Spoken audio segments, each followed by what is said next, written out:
Tu souhaites aller poursuivre tes études à l'étranger. Quels sont les documents à fournir? Quelle est la destination que tu vas choisir? Le prix du programme universitaire, la demande du visa, comment ça se passe, le coût de vie là-bas, le logement et autres. Ce sont des questions qui reviennent souvent. J'essaie d'y répondre, mais dans cette vidéo, je ne vais pas le faire aujourd'hui. Je vais le faire l'année prochaine, mais aujourd'hui, je vais partager avec toi quelque chose dont je pense qui est très important. Aujourd'hui, c'est l'interview d'un frère, un membre de la diaspora, qui partagera son expérience, son vécu, son parcours, depuis son pays d'origine jusqu'à son installation dans le pays dont il avait posé le bagage. Je ne vais pas divulguer maintenant, afin que tu puisses regarder la vidéo, et son parcours jusqu'au moment où il a commencé à travailler. Je pense que cela va t'aider à avoir une meilleure compréhension et une perspective aussi de la vie à l'étranger. Tout n'est pas rose, mais c'est le travail qui est très important. Tu pars pour les études, donc c'est la première chose. Et après, que tu puisses savoir aussi qu'on peut réussir partout. C'est donc le but de cette vidéo et c'est ce que je souhaite partager avec toi aujourd'hui.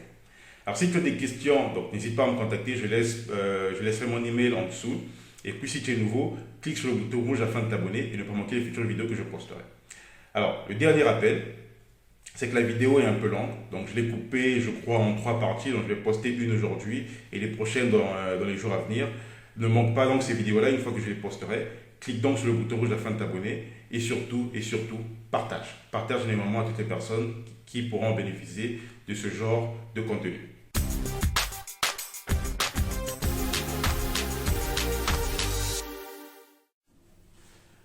Bonjour et merci d'avoir accepté de prendre part à cette interview.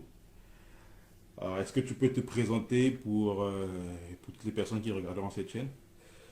Bonjour à toi mon frère, merci de m'accorder cette interview et bienvenue chez moi. Je m'appelle Cédric Moulima, je suis congolais de Brazzaville et je suis né à Pointe-Noire. Né à Pointe-Noire. Est-ce que né et grandi à Pointe-Noire? Né et grandi à Pointe-Noire. Ok. Euh, Combien de frères et de sœurs est-ce que tu as? J'ai 2 sœurs, il y a une qui est en France, une en Afrique du Sud. Voilà. Ok, donc tu es le seul garçon de Je suis le seul la garçon. famille. Ah, ok. Alors, tu as déjà répondu à la question si ils habitent à l'étranger et vous êtes en communication tout Oui, le oui, temps? nous sommes en communication, on discute, on parle, Ok. on des nouvelles. Dans quelle école est-ce que tu as fréquenté à Pointe-Noire? À Pointe-Noire, j'ai fait mon primaire au groupe scolaire du centre, au centre-ville. Et j'ai fait mon secondaire à Bizy, groupe scolaire Bizy, Oui. au centre-ville. Et j'ai fait mon lycée à Poitiers-Bernard. Parti bien, Poitiers-Bernard. Est-ce que tu gardes de bons souvenirs de ton parcours scolaire?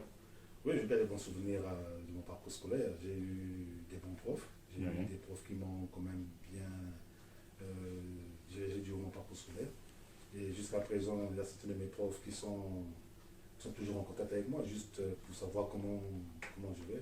Voilà quoi, prendre de mes nouvelles. Ouais. Alors, à cette époque, tu as dit que tu as fait Poitiers-Bernard, c'est que tu as fait une série technique ou commerciale. Quelle série est-ce que tu avais choisi de faire? À la base, je suis allé à Poitiers-Bernard juste pour faire électricité. Parce que mon papa a fait électronique. Et donc, je me suis dit que l'électricité, ça allait quand même, vu avec son aide, peut-être que je pouvais être. Il pouvait m'aider comment ça fonctionne. Mais je me suis rendu compte que l'électricité était quand même compliqué. Et j'ai dû changer de direction pendant mon parcours scolaire. Je suis allé faire économie. Ok. Et qu'est-ce que tu souhaitais devenir dans le futur lorsque tu avais choisi cette série d'économie? Ok. À la base, quand j'ai choisi être la série BG, économie, je me suis dit que peut-être je pouvais trouver du boulot au pays et commencer à m'en sortir petit à petit. Ouais. Et avec du recul, est-ce que tu penses que l'éducation à Poitiers-Bernard, est-ce qu'elle était bonne? Est-ce qu'elle t'a permis de mieux comprendre lorsque tu as fait ton parcours universitaire ici? Est-ce que l'éducation était bonne là-bas? Oui, à Poitiers-Bernard, il faut savoir que Poitiers-Bernard, c'est un lycée là où tous nos parents sont passés. Oui. Et ça, c'était la référence parce que Poitiers-Bernard, c'est un lycée là où la majorité des directions de nos pays sont passées. Donc, ensuite, je me suis dit que bon, ça pouvait être une grande opportunité pour moi aussi d'acquérir un peu, d'acquérir la maison de la Poitiers-Bernard pour que j'aille de l'avant. Est-ce que tu étais un bon élève? Il faut nous dire très franchement, est-ce que tu étais un bon élève à l'école, un élève moyen ou quelqu'un qui fouillait un peu l'école? On peut pas s'autoproclamer bon élève. Mais selon moi, j'étais bon élève. Ok, Je faisais parmi des bons élèves. d'accord. Et les parents, est-ce qu'ils étaient sévères avec l'éducation ou ils te faisaient confiance? Les parents, il faut savoir que les parents, ils étaient sévères avec moi parce que ce sont mes parents qui ont financé mes études durant mon parcours scolaire. Mhm. Donc d'une part, ils étaient sévères avec moi. Vérifier si j'allais à l'école, Oui. vérifier euh, ma présence, vérifier mes exercices, si j'ai fait mes devoirs. Mhm. Et même, ils allaient à l'école pour savoir si j'assistais au cours. Très bien. Est-ce qu'il y avait une atmosphère de comparaison scolaire entre tes frères et tes sœurs, ou tu n'avais pas de frères, mais entre toi et tes sœurs, il y avait une comparaison scolaire qui avait les meilleures notes ou personne s'en occupait? Mes parents faisaient la comparaison des notes avec mes soeurs, parce que Mhm. mes soeurs étaient plus avancées que moi. Mhm. Bon, moi, c'était juste mon papa qui, qui me sauvait le plus. Mais ma maman, c'était du côté plus de mes soeurs, parce qu'elles étaient en concurrence. Ok, Voilà. Donc, de mon côté, c'était mon papa, mais du côté de mes soeurs, c'était ma maman. très bien. Alors, lorsque tu grandissais, est-ce que tu savais déjà que tu allais voyager à l'étranger pour poursuivre tes études ou ce n'était pas un thème qui était discuté à la maison? Quand je grandissais, bon, voyager pour moi, c'était pas une option. Moi, je me suis dit que j'allais à l'école. Oui. Mes parents payaient l'école. Et pour moi, après mes études, je devais trouver du travail au pays Mhm. et faire ma vie au pays. Ok. Et les parents, est-ce que eux ils ont voyagé, est-ce que eux ils ont étudié à l'étranger ou ils ont fait leur parcours scolaire également au pays? Mes parents, mon papa a fait ses études, il a fait ses études au pays et il allait continuer, il allait en Italie, Mhm. aller avoir ses diplômes en Italie. Ma maman, elle a fait ses études aussi, elle a fait ses études à Brazzaville. Ah oui. À Brazzaville et elle est allée en France pour faire ses études. Après, les deux se sont rencontrés au pays. Ok. Lorsque tu as obtenu ton bac, combien de temps tu as passé au pays avant de voyager? Bon, j'ai eu mon bac en 2009. Non, j'ai eu mon bac en 2007, si je me rappelle. En Oui. 2007. Et j'ai fait une année de CAP en Mhm. pâtisserie à Sueco. Mhm. Et en 2009, c'est là que j'ai eu des projets de voyage parce que je voulais bien m'expérimenter plus sur la pâtisserie pour savoir comment ça fonctionnait. Oui. Et voilà que j'ai eu mon visa Pour Chypre. pour Chypre En 2009. en 2009. Ok. Et quelle était la conversation avant d'avoir le visa? À quel moment il y a eu cette conversation de bon là il faut que tu puisses voyager à Chypre ou on va préparer des documents pour Chypre ou pour un autre pays? Qui avait commencé ce thème-là? Qui avait discuté sur Ce thème-là a commencé un jour. Bon, comment ça s'est passé? J'étais avec mes parents. Ils m'ont commencé à me poser des questions. Bon, toi, qu'est-ce que tu veux faire? Tu veux rester ici? Tu veux travailler ici ou bien tu veux voyager? Bon, moi, je me suis dit que actuellement, à la période là où j'étais au pays, on me disait que l'anglais était important. Oui. Pour avoir, comment on appelle, pour avoir Un emploi? un emploi, pour aller sur le secteur. Il y a différents secteurs là où on demandait de l'anglais. Oui. Et en cette période-là, j'ai discuté avec mes parents. Mes parents m'ont dit, si tu veux travailler, l'anglais est important. Mhm. Bon, moi je me suis dit que l'anglais au pays, j'ai appris l'anglais au pays.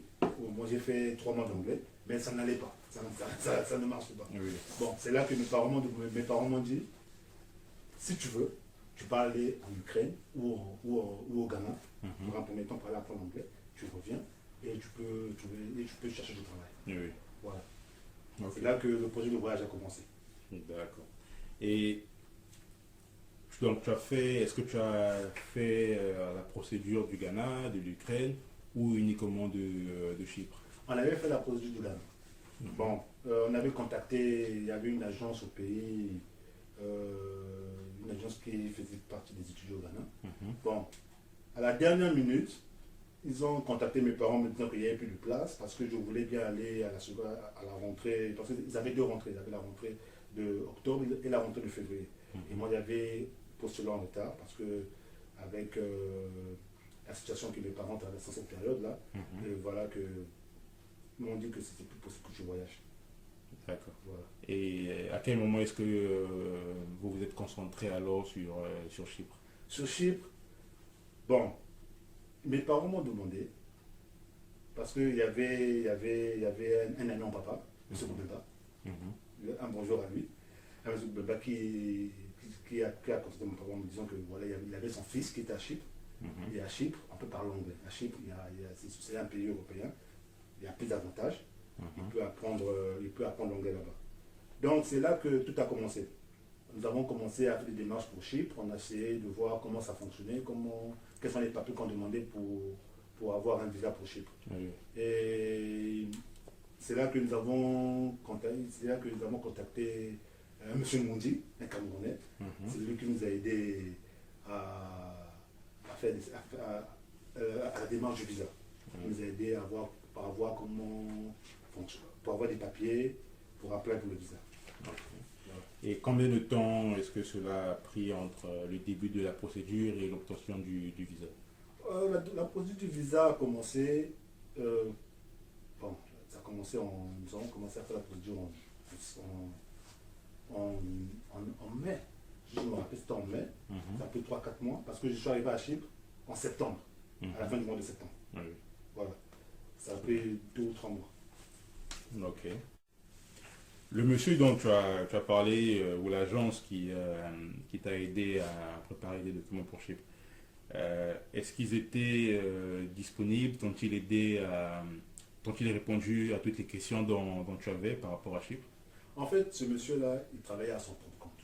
Il travaillait avec, il a une école ici qu'on appelle City College, à Chypre ici. Il travaillait avec cette école-là. Donc lui, il contactait cette école-là. C'est lui qui faisait partie des étudiants pour cette école. Il faisait City College. Donc c'est lui qui nous a aidé à fournir quelques documents et c'est lui qui nous a aidé à avoir un visa pour Chypre. Et pendant cette période, est-ce que toi tu avais fait des recherches par rapport à Chypre, à savoir comment ça se passait là-bas et autres? Bon, à la base, quand ma maman m'a parlé de Chypre, je me suis dit elle m'a dit que c'est un pays européen, tu peux apprendre l'anglais, tu peux avoir des opportunités. Bon, c'est vrai que je ne me suis pas attardé à aller chercher où était Chypre. Moi, je voulais juste voyager en fait, c'était ça. Ok.